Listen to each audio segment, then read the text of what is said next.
What's up, everybody? Joe Carlton here. Welcome to the Week 11 reaction show on the Fantasy Savvy YouTube channel with the High Stakes crew, Josh Bowling, Dan Jewett, and Joey Brown, and myself, as usual. We will give out some key takeaways from Week 11 as well as answer any questions there are in the chat. At the end of the show, we'll review tonight's game, and we'll each give one player prop that goes toward a 4-leg parlay that we've been doing each week. And we'll also hit some injuries, some waivers, and like I said, any questions you guys have in the chat, drop them in there. So, and that's it. Let's do it.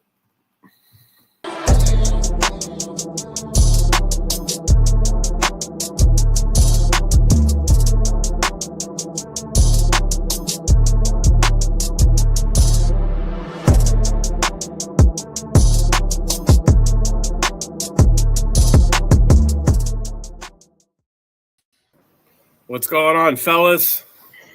What's up? So I know this is going to be a bit of a therapy session for a couple of us. So Joey, why don't we just go right to you, man? Tell us about your Week 11. You want to get it off your chest? It's over and done with. I think I had everybody who could possibly be bad this week. Let's see, one team, Drake May was good. Decent, not great. Vidal, garbage. DiMarco, I'll give him a pass. He was doing decent till he got hurt. Drake London was great till he got hurt.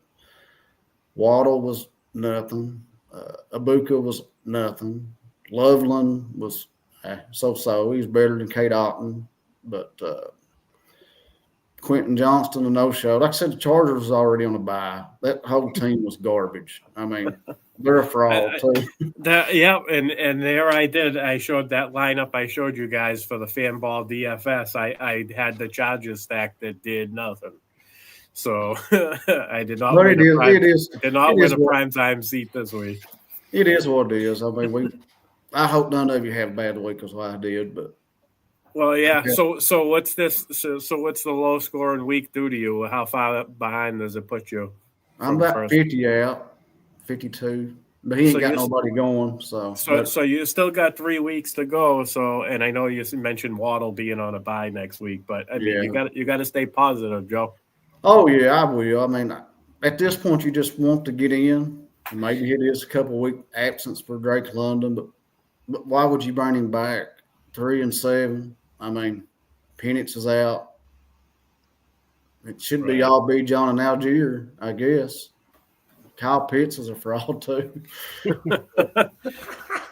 What about you guys, Dan and Josh? How'd your teams do this week? Oh, a lot of double digits. Not a lot of teams north of 100 this week, and that just when you score 86, you're just not. It's just the wrong time of year to be doing that. But I was looking up and down scores, talking to Josh earlier today, and there's not a lot of high scores. So unless you had Sean Tucker, Mike Wilson, or Josh Allen, right? A lot of misery loves company, and I think we're all in it together. But like 125 was a big week. I mean, yeah, we have one team. It's in first in Roto, and I dropped 130, and I was just honestly, I'm thrilled for that because a lot of our other teams are like 105s, 98s. We're hanging on by a thread in a couple leagues, but was not a great week for us. Probably one of the worst weeks we've had. It's funny you say that. I did notice a lot of low scoring weeks. Like in one auction, I won't mention the player, the guy, the NFFC player, but 55.7 points. Oh. You can't recover from that at this point in the year. I mean, the team was kind of already dust, but you can't really recover from that. We got a question. Boom, let's hit this question. Trey Anderson for Brock Bowers. My other running backs are Javonte, Hampton, Kamara, and Tracy. My tight end is McBride. Basically, would you rather flex Hendy or Bowers rest of the season? This is interesting because we know Ramondre is eventually going to come back, and I'm really interested to see how the Patriots and Josh McDaniels go about that. Because I don't think that we can just ignore what Trevion Henderson has been doing.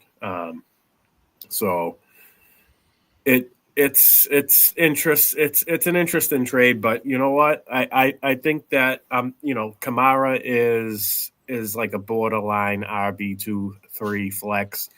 Tyrone Tracy's been good, but he's in a complete time 50-50 split there. Singletary is getting the goal line looks and the receiving down work, and Tracy, if he doesn't put up 80 plus rushing yards, his weekly output for you is going to be kind of low.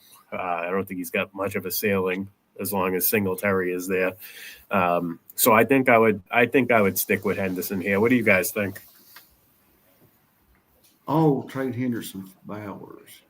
Yeah. I probably would. I would. I think I would, because you'd have the two best tight ends. You would find an advantage based on how your wide receivers would be. I mean, I think I would, because if you get Hampton back with Javonte, I mean, the other two Tracy got an upcoming bye week 14, but Kamara's been on the bye for a while anyway, so it don't matter. If you're going up against multiple teams, that'd be a heck of a unique combo. Nobody else can have Bowers.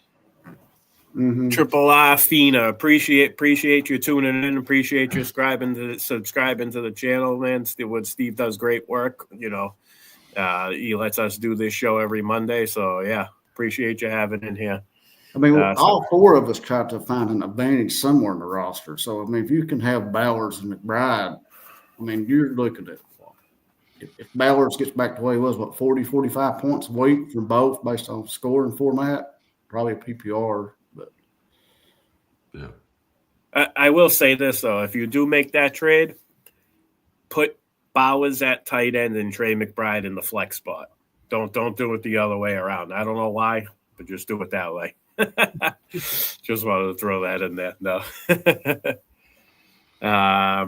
Nice. All right. So real quick, let's touch on some of the injuries. Joe, you already brought up Penix and Drake London being injured. What's that leave us? Kirk Cousins there? Kirk Cousins with no Drake London. Yeah, Easton Stick is his backup now.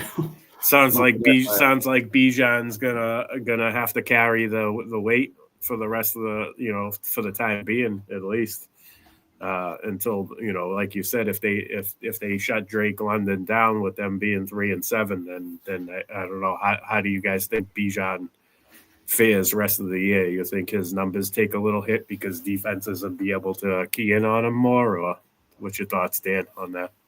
Algier might go up.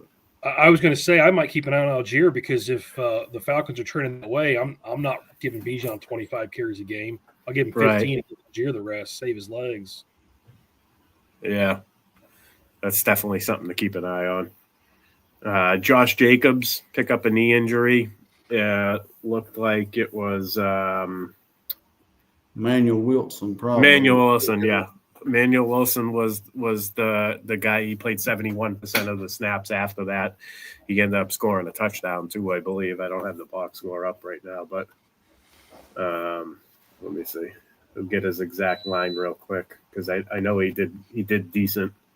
11 carries, 40 yards, and a touchdown. He also had one catch for 9 yards, and he converted a 2-point conversion. So he gave us 14 points in basically a half of a game, or a little more than a half of a game if you count whatever he did before the Jacobs injury.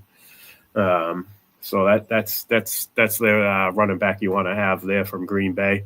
Kamani Vidal picked up a thigh injury. He also didn't look good. We know he's got the Week 12 bye coming up, and then it's supposed to be Hampton back.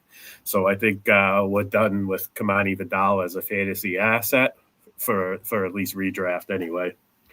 Aaron Rodgers picks up a left wrist injury. You guys know the extent of this, Josh? Is it bad, or? They said it was like could be a minor fracture in his left wrist, and they were going to do some MRIs today on it. I haven't seen anything on the results of that, so I don't know. I mean, if it's broke, you got to figure that he's probably out at least 4 weeks. Is that a bad thing, though? I mean, Mason Rudolph looked better than Rodgers, I thought. He did. Yeah. Falcons rest of the season have the Saints, Jets, Seahawks, Buccaneers, Arizona in week 16, LA Rams in week 17, and then the Saints in week 18. So they play two strong defenses in week 16 and 17 at Arizona. That's kind of a tough environment. LA Rams have great defense. Seattle in week 14, that's a great defense. So the next 2 weeks they have okay matchups against the Saints and the Jets.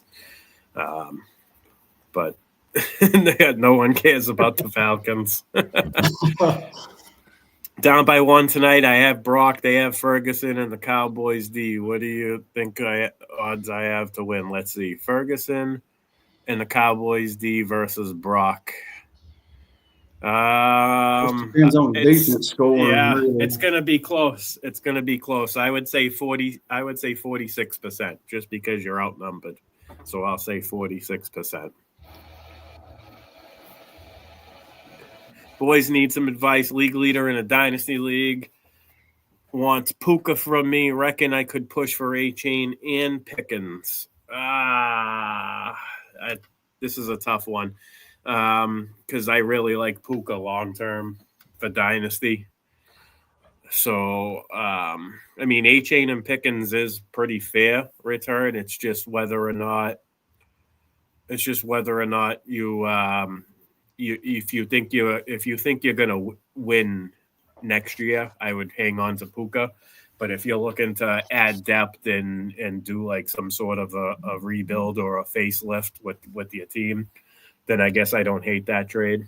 But when it comes to dynasty, top dynasty assets is what you want, and you kind of don't want to give those up ever unless the time for selling is right. But Puka's like top 3 dynasty wide receiver for me.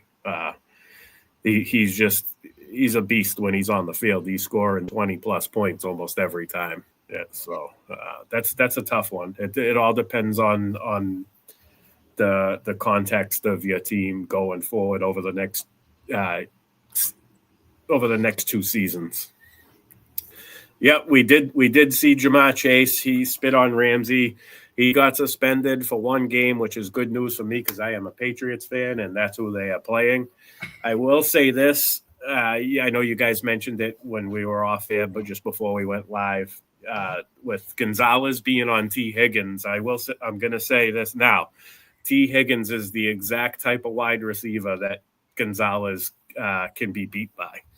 So I'm not shying away from playing T. Higgins because of this, or even thinking that he's not going to have a good game. I still see T in play, so I just wanted to throw that out there. Jalen Warren picks up an ankle injury. We saw Kenny Gainwell step in and be an absolute monster again. 29 fantasy points. What do you guys think about this going forward? You have any Gainwell's shares? I mean, I still have one that I've held on to just because I have Jalen Warren. So an ankle injury, I mean, he could miss a week. Yeah, I haven't seen anything on it. No? All right. As far as how long. We don't have any Warren either, though, I guess. Calvin Ridley and my Amari Cooper comp has come true. He is officially done for the year. I kind of had the feel I was just waiting for this. Like, what are they waiting for to tell us? It's been how many weeks now we haven't seen Ridley. So, yeah, enough said about that. DK picked up a concussion. Obviously, we'll have to keep an eye on if he passes protocol, but in the event he doesn't, this could mean added reps for Ayamana. So maybe be able to flex Ayamana this week. DeMarcado, Joey, you mentioned it earlier. He was looking pretty good until he picked up that injury. Who do you think benefits from him missing time? I mean, that Arizona backfield's kind of a mess. I guess it depends on Trey Benson, don't you guys think? I mean, when he's coming back, I say he's close, but yeah. I don't know who would be the handcuff now. Is it Carter or Knight? I mean, I guess Trey Benson comes back. That's DeMcCardo looked pretty good though. Drake May is out for the Patriots. I love that. Don't say that. It still wouldn't matter. No. You bring in Drew Bledsoe, it'd be fine. Hey, no knock on Drew Bledsoe. He was I pretty love Drew good. I was legit mad for a couple of weeks after they kept Brady the starter, but like maybe just a couple of weeks. Going back to the Falcons there a while ago about the rest of the schedule. Not really the Falcons, but especially for you three that might be in shootouts. Don't people on here is going to laugh at me and think it's gross. But y'all go look at the schedule. The Falcon schedule? No, Oh. the Saints schedule. Oh, yeah. For the 15, 16, and 17. Y'all better go get them for $1 if you can fit them in for you shootout guys. Their entire match, their offense and defensive side. They have Have an you easy seen their schedule. schedule? Yeah, they do have an easy schedule down this. 15, 16, 17 for the week out shootouts. Especially, y'all really need to look at it. I know it sounds crazy, and I know these people are going to think, well, this boy's crazy, but Panthers, Jets, Titans. Wow. I mean, especially for you boys that's in the shootouts. I mean, I don't know if I can get in or not, but maybe. But Now listen, Joe. It's just 1 week, man. I know, man. I It's know. just 1 week. We got to find some silver lining here somewhere. I mean, it was rough. It was rough. But now, really, the Saints defense would be a sneaky ad, though. Everybody thinks it's gross. I mean, it does sound gross. Maybe, I know it that. does sound gross. Maybe I would pick one of the. I mean, I the defenses I have, I kind of already have it planned out what I want to do each week if I get there. But I suppose you can throw the Saints in the mix too. You know, things change between now and then anyway. I mean, if a couple of players go down on a certain defense or somebody like the Atlanta Falcons who we thought were going to be good rest of the season, and now they're getting depleted. They might, their defense might suffer because of that. I used them too this week. I thought they would be good, but their run defense is horrible. Real quick, we got C.J. Stroud coming off a concussion. He's playing Thursday. Actually, the Texans are playing Thursday night, which it's going to be, it's iffy if he'll be available. So what do you guys? What have you heard, Josh? Right before we went on, they said he couldn't practice again today. So I don't know that he's made it out of that first stage of the protocol yet. It doesn't concerning. Yeah. And I think the way they've been is, if you don't practice, you ain't playing. So I don't think it looks good for him Thursday night. Nice. It didn't affect Nico at all, though. No, or Schultz. Yeah. Schultz has been pretty consistent. Marvin Harrison still recovering for an appendix injury. I know that these usually take a couple weeks, so I'm going to be a little wary about playing him, even if he's active. But just something to keep an eye out on.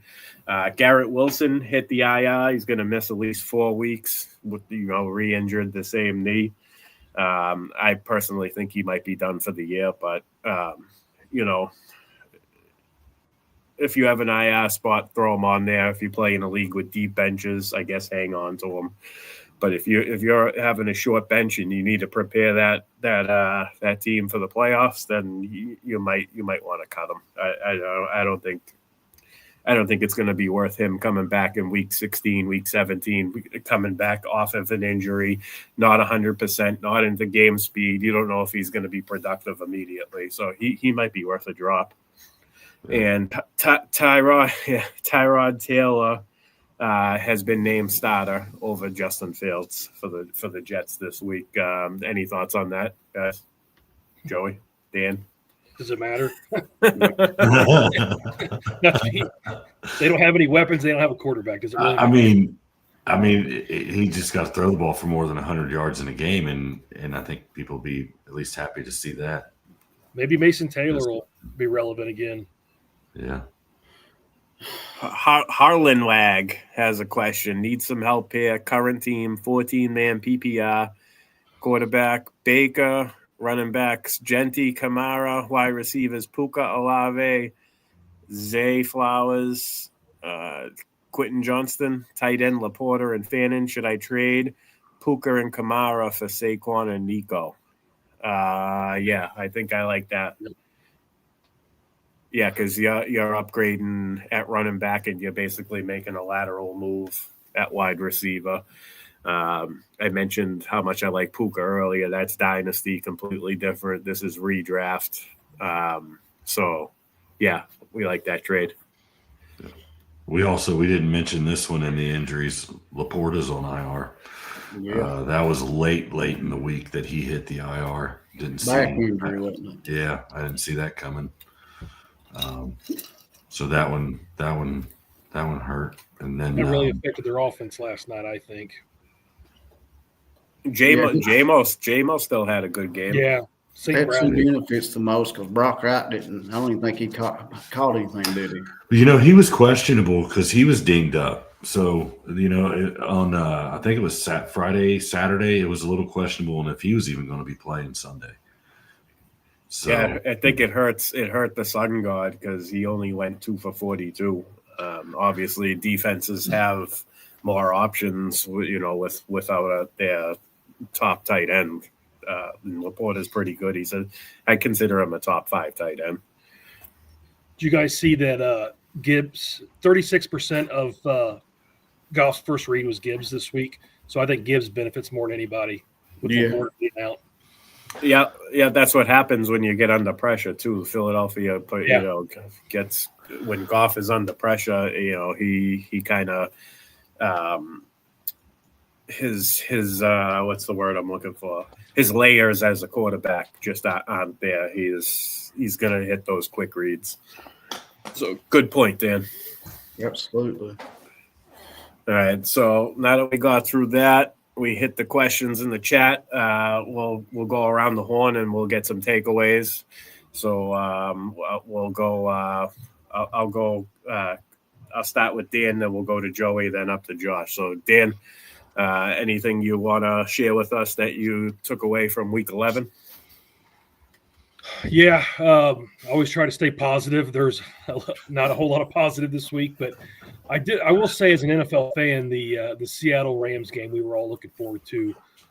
As an NFL game, it lived up to the hype. For fantasy, not as much, but Matt Stafford showed that I think he's the MVP of the league this year. He had 2 touchdowns. He didn't have the yards there. But Kyron had a good game. Puka still got his targets. I thought a really crazy stat was Devontae Adams had 1 catch, 1 yard, 1 touchdown, but he had 8 targets. They still are struggling. I know Adams had a couple drops. I know we were watching. Josh and I were watching yesterday. Yeah, he did. Yeah, he did have a drop. He was pissed at himself too. Yeah, it was about 25 yards across the middle too, so that would have been a big difference. But overall, a great game. I mean, the fact that the Seahawks were kicking a 60-yarder to win after Darnold threw 4 picks was insane. 4 picks, and did he have a fumble too? Or I did think they recover that? They recovered that or something? Yeah. But JSN doing JSN things. We bet him for 100 yards every week. It's just a given. One of Josh's guys, I like to point out. I didn't realize this till today. I know I saw him a lot. AJ Barner had 11 targets on 10 catches and 70 yards. I don't see that every week, but that's a heck of a week for this week. And to change it back again, Ken Walker looked like the better back this week again. So He did. I hate having both those guys. We guessed wrong. We played Charbonnet in our one league. We had them both this week. It's tough. It's tough with them, yeah. But Ken Walker got the 1-yard goal line carry. But if you watch that game, they couldn't change personnel. It was a hurry-up offense. So I think that's why he got that carry over Charbonnet. But nonetheless, he got the tutty this week. Doesn't make me feel better. No, not at all. He could have really used it. Nice.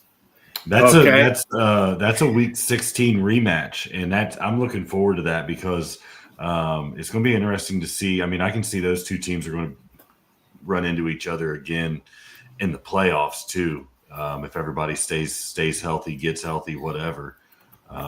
That's an interesting matchup there. And I'll be excited to watch him again. Nice, Joey. You got anything you want to talk about from Week 11? Yeah, I've been on this show. I've said before. I said I thought the Rams was the best team, and I still think they are. But Brock Purdy makes a difference. If San Francisco looked really good with him. I mean, if they stay healthy, they might contend in the NFC. Brock Purdy came back 3 touchdowns, 3 total for McCaffrey and 2 for Kittle. Pearsall didn't do much. It's probably going to be Kittle, probably your number one besides McCaffrey now. The connection. Yeah, I like that. Kittle's definitely his spike weeks are definitely back into play with Brock Purdy as at quarterback for sure. That's a good Now call, San Francisco's defense still banged up. They're not as good. That could keep them out, but they're going to be the NFC West is pretty good. I mean, I know Arizona's record's not the best, but D. McCardle cost them that one game when he dropped across the goal line weeks back. But they should have a better record. They've lost a lot of close games, but they're there you go. There's your team that doesn't have a great defense. I mean, they continue to compete every week. I mean, we're not talking about the freaking Bengals here. Yeah, but they're going to have to put up points. I was disappointed to see Pearsall, but he had one catch or 1 point, 1 fantasy point yesterday, I think. But one catch, yeah. But Purdy makes Kittle relevant, and Pearsall being back on the field helps with that as well. Yeah, but McCaffrey, he's on pace for like almost 1,200 yards receiving and 1,100 yards rushing, or something like that. Like real close to, he's having a great year. He's having if he stays healthy, man, wow. Did you guys see the opening play of that game? Yeah, I thought had a kickback kickoff return. Kickoff to the 1 yard line. Who gets tackled at the 1, and then CMC gets the gift touchdown. Not that he didn't play a great game, but that's a gift. I know it. That's a gift for the CMC owners. Yeah. How about Michael Wilson taking advantage of the Harrison appendix, missing the game? 15 catches, 185 yards. That's a huge line right there. 33.5 fantasy points. PPR fantasy points. Greg Dortch, 66 catches, 66 yards, and a touchdown. They both were turned in pretty good performances. 18.6 points. So if anybody out there put him in the lineup, they both came through. I wasn't expecting both to do that well, but the Arizona stack surprised me. So. Brissett set a record for 47 completions. Yep. Yeah, they weren't expecting to throw the ball 57 times and complete 47 of them. But, you just sit back and think, Brissett has unleashed Wilson, Harrison, McBride. It's just the writing's on the wall for Murray to go somewhere else or do something. McBride. Baseball. McBride's getting in the end zone every week. Yeah. When you see how much better these guys are playing, like, who's going to go for Murray? The Jets? Like, they want, like, he's another Justin Jets, Fields. yeah. The Jets will take him. Like, I mean, I don't know why. I mean, I know it's hard to find viable backup quarterbacks and everything else, but I just don't see how anyone could think that he could be a starter. I mean, Jacoby Brissett's not special, and he is looking phenomenal and making those guys look great too. Yeah. I mean, he's. I mean, think about all these years they've had Michael Wilson there in Arizona. Before I ever knew you, I used to draft him back in the day. I mean, I said he's talented, big receiver, but he just been. Kyler Murray's killed a lot of people there. Thanks to relevance. I mean, he has. I didn't realize how bad he was. Everybody they look at Kyler Murray thinking, okay, these people who plays fantasy likes him because he's Russian. Yeah. I mean, really, but in reality, he's just not that good. No, like Keon Thomas, we've talked about him being awful. He needs to go too. They need to cut him. Keon Coleman, yeah, he's been disappointing. What are we at, Josh? We're on you, right? Yeah. What do you got? What do you got for us? So I'll just go off of the Keon Coleman. I wasn't going to talk about Josh Allen for Steve or anything like that. But no, I mean, so me and Dan and my son, we do just like we do on the Monday night game. On Sunday we throw 3 anytime touchdown guys and this and that. And my son, his long shot for a touchdown was Gabe Davis, and Dan's like, he ain't gonna see the field, like, and I get that, but I saw that Keon was a healthy scratch, and I've been thinking, like, if the Bills didn't go get anybody by the trade deadline, like, and they did sign Gabe Davis right before that, like, they brought him, they were bringing him there for a reason. Now it's a total fluke that, like, the first target in the end zone was to Gabe Davis, hit him right in the numbers, and he dropped it. So thanks for nothing there. But Gabe Davis, if he's out there, if we're talking about, maybe people moving forward, and I'm not saying pick him up and start him by no means, but he's somebody that you pick up and you stash him on your bench, and maybe he does ease his way back in, because just like Joey said last week about mentioned Tyler Lockett, picking him up for $1, and then he goes out and gets, was it 6 catches or 6 targets or whatever, so we'll see what he does tonight. But he's a familiar face with Allen and that offense. Trust factor. And they need something there, right? So, I don't know. Like I said, I'm not saying go out, spend a bunch of money on him, pick him up, and put him right in your lineup. But there's a lot of freaking injuries, and there's still a couple good bye weeks, 12 and 14. So, that was just something I saw there. He had maybe 4 targets, I think, in the game. So Allen was definitely looking for him. Sean Tucker looked fabulous. Yeah. The Bills' defense is not good against the run. I understand that, but man, he got out to the outside edge on I think it was his first or second touchdown, and just turned the afterburners on. And I was really impressed by him. So when, that just allows the Buccaneers to really ease Bucky back in. There's no real rush to put him in with a heavy workload. But he does, but they do miss, they miss Bucky. Chris Godwin's practicing limited again. I don't know if Chris Godwin will be Chris Godwin the rest of this year. I mean, coming off that second ankle surgery in one off season, but we'll see on that front. But no, all in all, I mean, the Buccaneers kept scoring points, which kept pushing the Bills to let Josh Allen keep scoring points, I guess. So that was a fun game to watch. Yeah. Who would have thunk that Sean Tucker was this year's Bucky Irvin?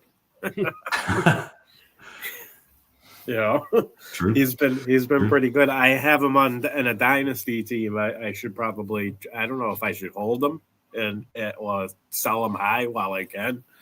I mean, I guess it depends on what I could get back in return for a trade, but I'm feeling good about his dynasty value for sure. If he ever ends up somewhere outside of Tampa Bay, or if the Bucky Irvin injuries keep happening. So, well, I'm a huge Syracuse fan, and Sean Tucker Right. went to Syracuse, and he was in Buffalo, which is about an hour and a half drive. So I'd say that he had some friends and some buddies and stuff there, and was wanting to show up. But nice. You can only hear Jamie's eyes rolling right now at you, Josh.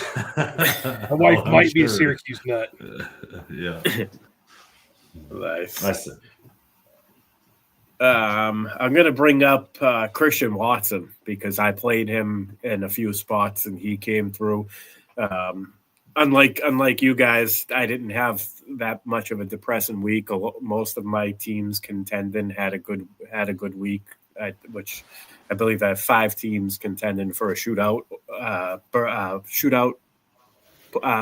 berth or first overall for the league title, and only one of them had a down week. Everybody else did pretty good. I scored anywhere between 127 and like 166, I think was the highest one of my teams had.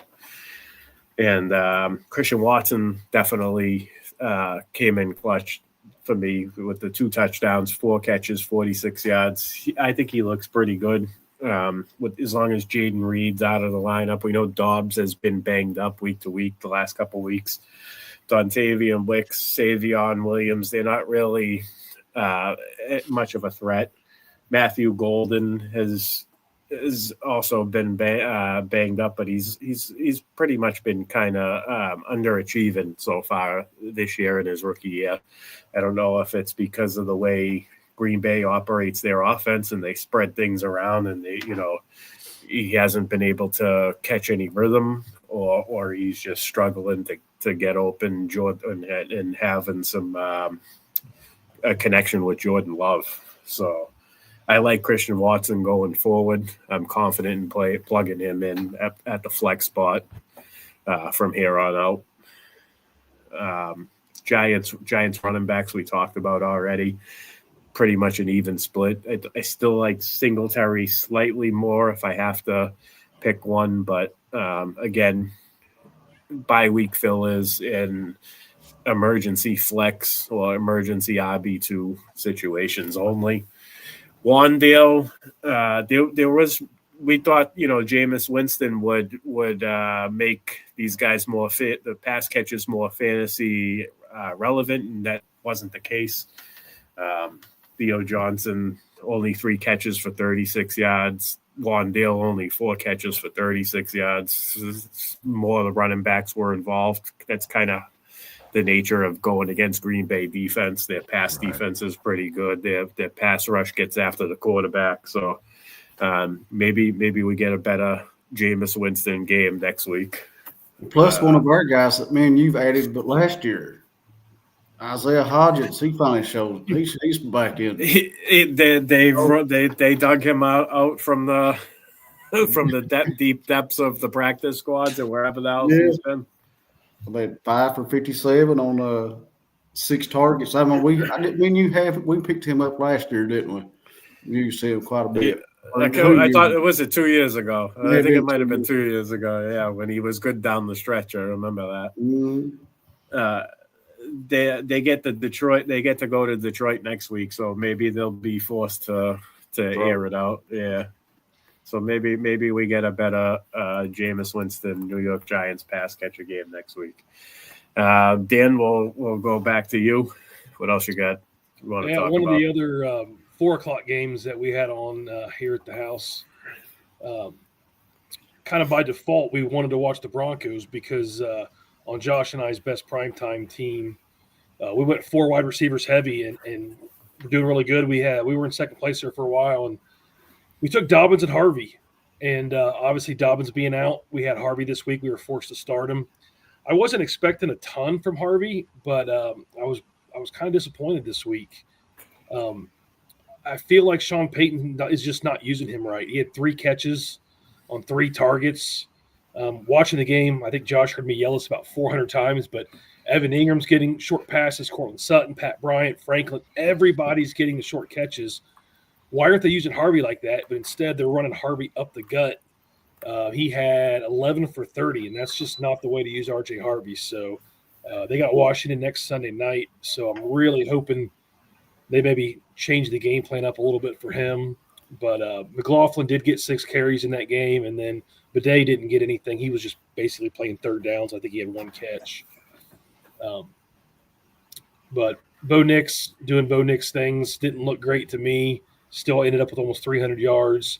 The Broncos defense has just looked amazing yesterday. They looked really good. I think Mahomes didn't look good, plus the Denver defense made that game just – to me, it was much more than a 3-point game. For the Chiefs side, Kelsey still managed to go 9 for 91 and a touch, but other than that, wasn't a whole lot. Rice got 6 for 38. It's kind of disappointed in Rice, and maybe you guys can chime in on this. I just feel like they're not using Rice downfield the right way either. They're doing those little gadget plays with him, and that seems like that's all he's kind of getting here lately. You guys see anything that I'm not seeing with Rice? Not really. I mean, they should be just – he had 9 targets, but – yeah. And Worthy had 3 catches, so he wasn't doing a ton. So maybe Mahomes was under pressure a lot too, though. Yeah, he was. And Kareem Hunt was the only running back with a carry in that game too, so they're still not using Bashard Smith at all. No, I don't think Brashad Smith's going to be a thing, man, and it's sad because it's got to be a pass protection, and obviously, you know, they gave him a couple carries here and there, but I just don't think I don't think he might be not powerful enough through, you know, in between the tackles to get in there more often. So, they were bringing in CEH for the pass protection. If you watch that game, so that sounds like might have to wait until year 2 for Brashad Smith if we even get him. I mean, we'll see. He did have 2 catches for 8 yards, so he's still getting in there for those 3 or 4 passing plays, but definitely nothing developing there. Denver pass catches were kind of disappointing. You know, Bo Nix in general, man. And I had to start him. I started him over Caleb Williams in my prime time, and you know they both stunk it up. But at least I made the right decision this week. It was like a 5-point difference, I believe. But.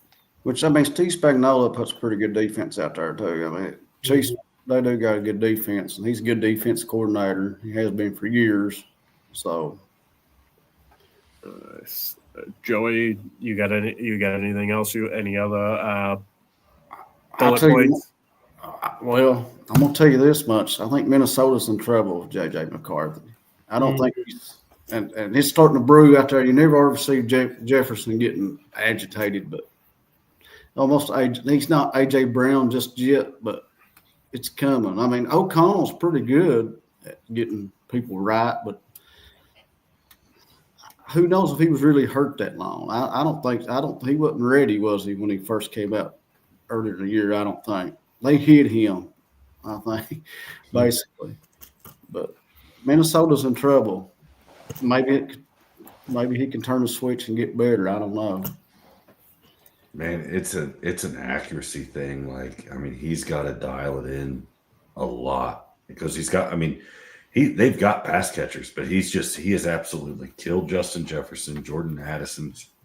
You know, Hawkinson got some garbage catches there. I mean, I don't know. Even Jalen Naylor didn't really do anything yesterday. One catch. Yeah. I don't know. It's painful to watch McCarthy when you've seen what Cousins could do with that team and Darnold could do with that team, and now McCarthy's just. I mean, even what Wentz was able to do before they sent him out there with one arm. Yeah. But, I mean, at least these guys were catching the ball. It's really. Maybe they should offer Arizona Jordan Mason for Kyler Murray. Who says no there? Why not? Try something different. Move them. Nice. Running back situation in Minnesota has been a pretty even split. Actually, Aaron Jones had more carries and more receptions, but Jordan Mason got the touchdown. So, you know, every week they've been basically producing similar fantasy points between the two.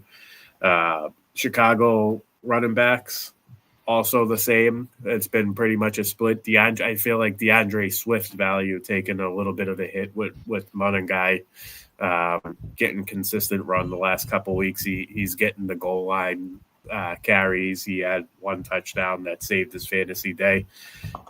Swift had 21 carries for 90 yards. Monangai 12 carries for 23 yards. But again, he had the goal line touchdown.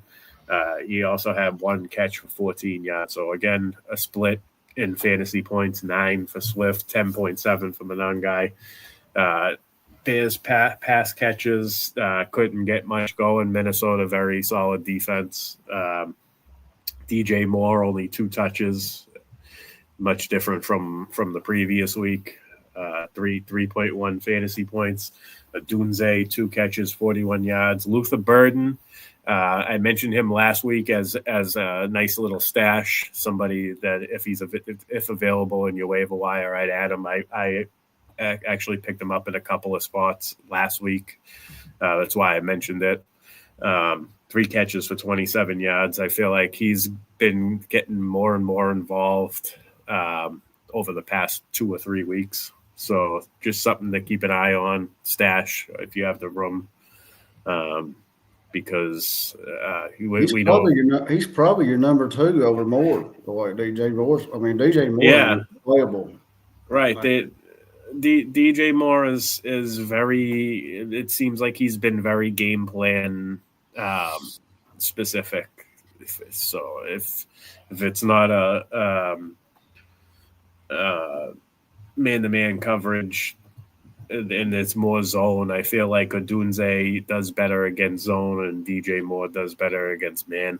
That's kind of a trend I've noticed. But again, Cole Kmet kind of hurt Colston Loveland this week. They both basically split as well. So, it seems like Chicago's spreading things around when they go against tougher defenses and one guy's not really being dominant. So Chicago Bears offense as a whole, I feel like is very matchup dependent.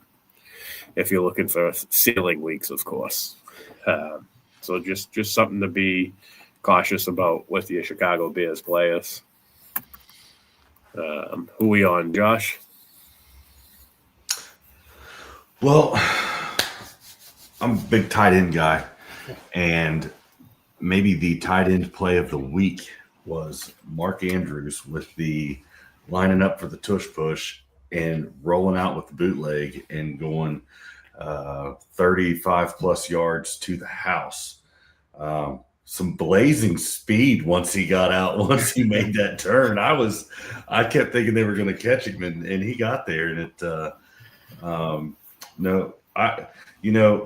last couple weeks they have started calling the false starts and more penalties on the tush push, and now I don't mind it so much. And it seems like other teams are starting to stop it. And there's a lot of fun things that I think that we'll start seeing here towards the end of the season in some of these bigger games, maybe some more gadget plays or whatever. One thing I'm sick of seeing, though, this isn't really about any certain game, but the Wildcat, me and Dan was talking about it yesterday. I think we saw like 4 or 5 different teams run a play out of the Wildcat. The Bengals did it. Nobody succeeded on it. It didn't work for not one single team yesterday. So that's overplayed. Just do something else, anything else but the Wildcat. Like if you're going to go for 2, let your quarterback throw it or let the quarterback hand it to the running back. But when you take the quarterback out of there, and I know that sometimes they do stuff to set something else up, but man, that was just really frustrating. Such a 2013 move. Right. Yeah. Ronnie Brown.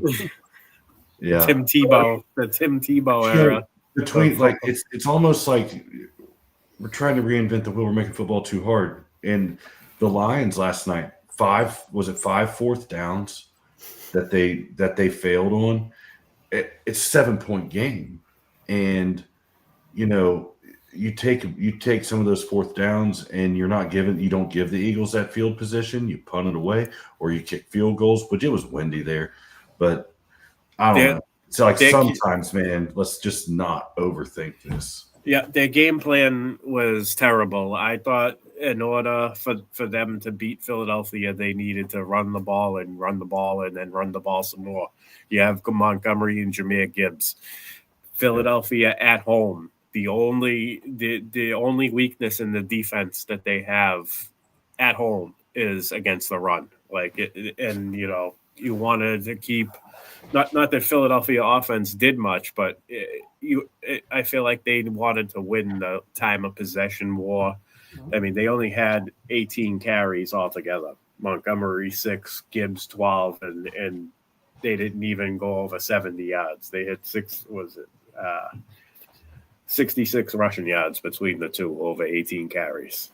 So I think they needed to run the ball some more and kind of wear down Philly's defense and then take some shots on some big plays with Gibbs and J-Mo and St. Brown. And it felt like, the game plan was weird. and they didn't even break 10 points. They lost 16-9. So let's see what else we got. What do I want to talk about?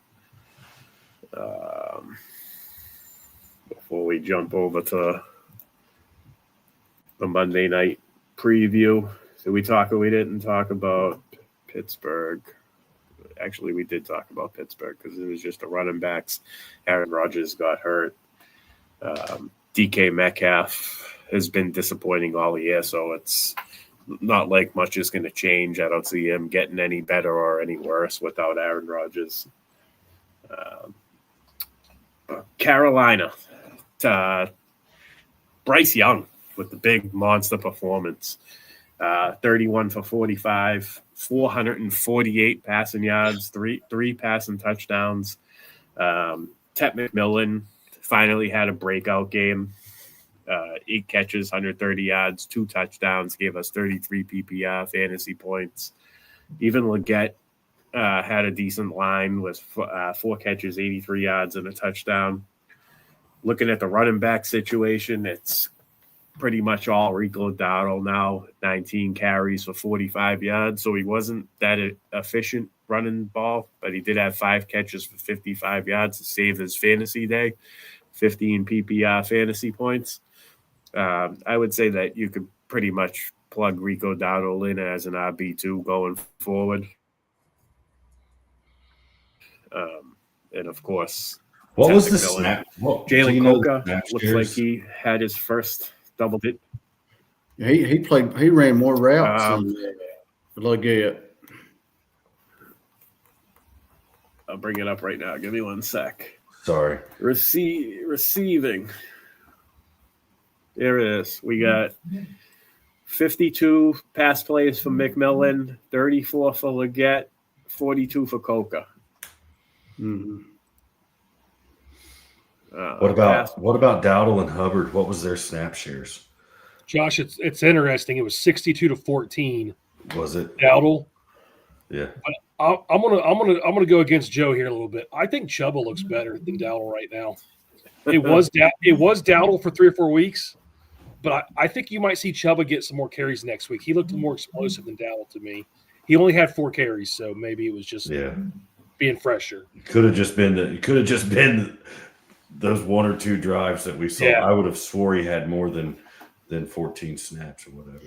And Dowdle would have had a touchdown if he hadn't stepped out of bounds there. Yeah, he had 15. Chuba had stepped out. 15 total snaps. He was on the field for 4 run plays out of the 15 total snaps. So they used him more as a pass catcher, or like a third down back. Rico Dowdle had 66 total snaps to 15. So that's a lot. Yeah. Maybe Hubbard looked more explosive because Dowdle was just tired. Yeah, Chube is the fresh one now. Yeah.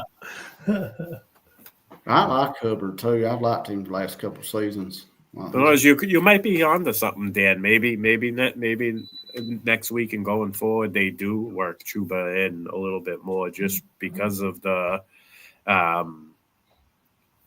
element of freshness. Not only that, but maybe teams have kind of figured out Rico Dowdle a little bit, and now it's Carolina's turn to readjust. And they tried that split the first week that Hubbard came back, but it's been a few weeks now, and maybe Hubbard's back to 100% healthy. Yeah. And it's hard because running backs they got to get in a rhythm and everything else. But man, if you can find that sweet spot with those 2 running backs and how to balance it, that can be a tough combination for sure. Nice. All right. So I think that's pretty much covers all the important parts of week 11, I guess. We'll jump over to tonight's game. We have the Dallas Cowboys and the Vegas Raiders. We'll start with you. We'll go to Dan first on this one. Give us a little how do you see this game playing out? And then if you want to share your player prop, you can.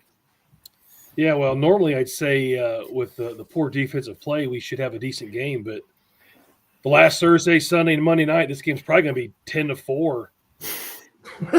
That's the way this thing's going. Seriously, I see a big Javonte game tonight. I think he's got a lot of yards. I'll save that for somebody else to talk about here in a second. I think Dak will get the ball to Ceedee Pickens enough, but I think it's going to be a run game for them. It'll be interesting if the Raiders can get Genty going. When he gets going, he looks good, but he's got to get going to get there. So I expect Bowers to have a big game. Hopefully the offenses help us in fantasy on both sides. But with the way the Dallas pass D's been, my prop for tonight, Trey Tucker, for the last 5 games, has had a catch over 20 yards. His longest catch is 19.5 for his prop. So I went with that. I think Trey Tucker's going to get at least 2 or 3 deep shots tonight. So if he connects on one, he'll get the 20 yards. So that's the longest reception bet. I like reception, 19.5 yards. If you're on FanDuel, I was showing Josh this earlier. Be careful because 19.5 as the longest, as the over/under was like -114. But if you bet 20 yards or more, it was like -130. It's the exact same bet. So make sure you're betting it on the right thing, especially if you're parlaying it for that extra couple bucks. Nice. I like that. Longest reception bet's a sneaky way to maintain your bankroll. Actually, if you can get good at sniffing those out, and you just put like 4 or 5 of them straight up, like even for like not even a small amount. Like I know parlays you do for like $5 or $10, but if you're doing a straight up longest reception bet, I'd up it to a full unit, which is a unit as general unit is $25. And that most of them are like -105, 110, -115 in that range. So it's basically a straight up bet. But if you can get good at it, you hit 4 or 5 of those each week. It kind of maintains your bankroll and lets you do everything that you need to do for your parlays. That's what it basically funds your parlays. That's kind of how I look at the longest reception bet. So after yesterday, I'm going to be betting every single person's longest catch tonight. Then nice, Joey, Dallas Raiders. How you see it playing out, and give us a prop. Well, my prop, I'm going with Tyler Lockett, 40+ yards, at +159. But I think Dallas should win, but that's what we all think probably. But I think the best Genty could have a monster game. They may just try to have long drives and keep that offense on the sidelines over there. I mean, it depends on too if Crosby gets to Dak. I mean, I guess the running game, like they're talking about, might slow that down. But tell us why you like Lockett for 40 yards. Garbage time production, and plus just the connection with. I trust him. Tucker, I think he'll do good, but Thornton's not done nothing. Jack Beck, he ain't done much. So I'm going to go with Lockett as the trusty vet for Geno and Pete Carroll. That's their guy. So 40+ yards against Dallas's defense. We'll see how it's improved. It may have improved since they made some trades, but I highly doubt it. So I would say I think Lockett gets 40+ yards. But I do think it depends on if they keep Genty running a lot tonight. And maybe whoever their backup is, he may get a lot of runs. Just try to keep Dallas on the sidelines. Right, and use Lockett as like a chain mover. I kind of like it. I think he can get 40 if that's 2 or 3 first downs, 3 first downs, and he probably gets that 40 yards. Yeah. Josh, how do you see the game playing out? And what do you got for a problem? I think Dallas has. I think they've got 2 new interior defensive linemen that they picked up right there at the trade deadline. Mm-hmm. So I'll be interested to kind of see how that works. But I went running backs tonight and was choosing between Genty's numbers and Javonte's numbers. I don't really like betting the rushing on running backs. I like to do their total yards, their overall yards. So I went with Javonte Williams, over 100 total yards rushing and receiving tonight, and I think he gets that. Jaden Blue's out again. He's a scratch again. So that's my leg of our parlay. Nice. All right. So I actually think we're going to get a shootout tonight. I'll throw that out there. Dallas's defense is pretty much dead last in almost everything, especially against the pass. I do think that, like you said, Joey Genty could be poised for a big game. I think he gets monster volume in this one. I could see him being involved in the rushing and the receiving. With that being said, I know, Josh, you mentioned you were going back and forth on Javonte and Genty's total yardage. I'm gonna go one further. I'm gonna give us some juice on this parlay, and I'm gonna say that Genty gets 2+ touchdowns.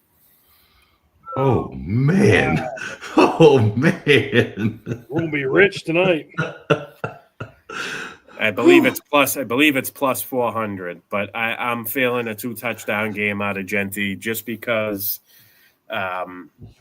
this offense, the Raiders offense is consolidated. It's going to be Bowers. Trey Tuck is the gadget player, but the bread and butter is Bowers and Genty, and the Cowboys give up yards to running backs in bunches on both rushing and receiving ends. I could see it happening. I think that there's more of a chance Genty gets 2 touchdowns than Bowers. So that's why I decided to go with Genty on this one. So that's my player prop bet for tonight. And this is a tough one. I think it could go either way. I think the Raiders could win this game if Genty has a big game. So I'm going to say the Raiders upset this one, and I think it's be something like a 31-27 final score in that range. Cowboys need this game because they go. Do they play Philly in Philly next week? It's going to be a tough one. So. Yeah. You got the board? You got that on the board? Did you throw it on the board, Dan? Yeah. I didn't do the board. I think Josh is doing the iPad today. Oh, all right. I was really running behind today. So $10. I tell you too, boys. We need to give everybody who drafted the second round, who got Devon Achane a shout out. He's looked good, ain't he? There you go, Joe. I like that. If you're the last minute shout out Devon Achane. Yeah, he's stayed healthy. And that's so far. Yeah. Go ahead, Josh. Yeah. Real quick. Did you say what Steve's prop was? So Steve he had Genty at over 15.5 receiving yards. And that was what it was on Friday. It had moved up to 18.5, but by the time I just put the bet through, it had gone up to 20.5 receiving yards. So I put it through. We're going to go $10 pays $1,119.80 on FanDuel. So there it is. I'll get the picture of it. That's a 5-leg. That's a 5-leg parlay, right? I'll get the picture of it and get it going. It's a 5-legger. Yeah. Josh will be posting that on X for us, I'm sure. Yeah. At Elite JB25. If you're not already follow him. He's a great follow. If everybody does one, we ought to have a little fun discussion next week of Turkey Bonanza. Do it. Put our team together next week. Oh, yeah. As bad as the last 4 weeks have gone for me and Dan, we need to hit this tonight to be able to do the Turkey Bonanza. Because there's some interesting plays there. When I first looked at it, I was like, well, I want to go Mahomes against Cowboys, but then you got Lamar against – there's the quarterbacks. I mean, you got, is it Goff versus Love? And then you got Lamar against the Bengals. And then you got, I think it's the Bengals. And then Mahomes versus Dak. Yep. That'd make for a fun podcast. Put Yeah. that team together. If you guys want to do it, let me know. We can do this. Tell you what we ought to do. You all want to share a team? I was going to say we ought to share one. I just sent somebody $25 cash or something. We For can share $100. one. I'm going to do one on my own anyway, but we I can did one on my own, all but- share one if you want. I'm We game. do like a We can one. do it live. We can do it live. I don't even like money. I just throw it away all the time anyway. I just donate to the NFFC. Is it a charitable organization? Because I just donate to it. We got a last minute question here from Matt, July 12. Are y'all worried about Rashee Rice in week 17 when he goes against Denver again? Joey's saying no. If you get to that point, you got to play your studs. You're not going to bench him. There you go.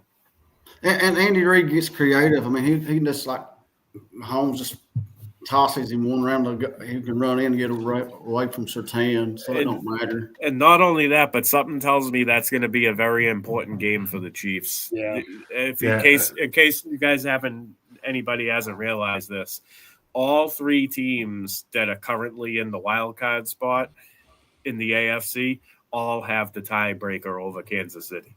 So that game's in KC also in week 17. So that's going to be like backs against the wall. Patrick Mahomes, Kansas City Chiefs, getting ready for the playoffs. Hopefully, we're going to make it down the stretch. And so yeah, definitely don't bench Rashee Rice in week 17. I mean, like Dan was saying earlier, he's talking about. I mean, he had 9 targets. I mean, he didn't.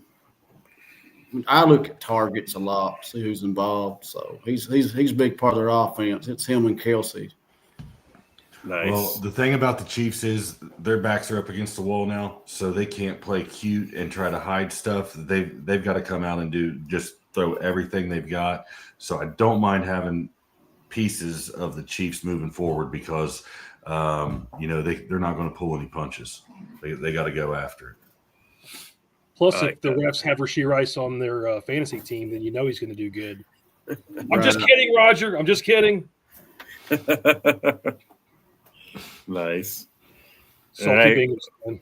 So I was getting ready to say salty Bengals fan. Talking about the Chiefs, this Thursday night game is kind of big for them because they actually need Buffalo to beat Houston, don't they? Houston didn't beat them. They've not played Kansas City, did they? No, I'm thinking Jacksonville beat them. Jacksonville beat KC. But they're still tied, ain't they? Like 5-5 records. They don't have a lot of mistakes they can make to make the playoffs right now. I hope they don't. I don't like KC. Nice. All right, guys. So we made it through our show. It's at 8:15 kickoff time. I'm sure you guys got the TVs right next to you anyway. But we're going to call it a show. It was great talking football with you guys as usual. Another good one in the books. Appreciate you guys joining me. We're all good to go for next week. There's nobody knows if they're already out for next week or not. We're all good. I'm good. We're all good. Unless week 12 is worse than week 11 was. I did threaten to quit fantasy football to Josh today for life. I might have thrown that out there. Oh, stop it, guys! Come It's in our on. bloodline too He bad. talked me off the ledge about 6 this morning. I got a big one next week. I'm going to be 8-3. Mr. Glenn Lowy is going to be 8-3. He had a nice 190-point week this week in the prime time, New York Live prime time. He put a little bit of a cushion between him and second place. I'm about 115 points away from him, not in second place, but he has a nice, probably I want to say it's about a 50 or 60 point cushion on first now. Who does he have? So he's got good running backs. He's got Bijan, Trevion, and what's the other one? He's got 4 actually. He's got Judkins too. but he's got three running backs that can get him a 30 it's 20 to 30 every week. His team is looking good, but like I said, man, I got the head-to-head. We got him next week. If I win, I'm going to have to win out. That's going to be my only way to get first place in that prime time this season, because 115 points with the way his team is going, it's going to be hard to chase him down in 3 weeks. So I need to beat him next week, and we're facing off. The winner will have 9 wins. The loser will go to 8-4, and then it'll be up to my team to win out, because I can't tie him. If I do tie him, the tiebreaker is total points. So you got to have the best record in order to earn that 3-week shootout matchup for first place. So if you tie with the best record to the team that has the most points, they outright win it right there. They don't have to do that 3-week battle with you. So you have to be a full game ahead of them. So it's looking like a win out. Going to have to win out for me in order to have a chance at a league title. I mean, obviously we could still make the shootout. We got to get into the top 3 to make the shootout. So, or is it top 2? Is it primetime top 3? Top 3. It is top 3. That's what I thought. So yeah, I mean, we still have a chance at that for sure. But that league title, I'm going to have to win out, and then beat them in a 3-week shootout in order to get that title. So. At least he put need good vibes. Need good vibes for next week. At least he put 190 up this week. At least you don't see it. Maybe he might not do it this week. Right. Nice. All right, so you can check us here, same time, same day next week. Fantasy Savvy YouTube channel. That'll be the Week 12 reactions. We'll see you then. We're gonna get out of here. Everybody, enjoy the Monday night game. Hopefully, all the players you have tonight get you to where you want to be and win your matchups. And good luck, everybody, and have a good night.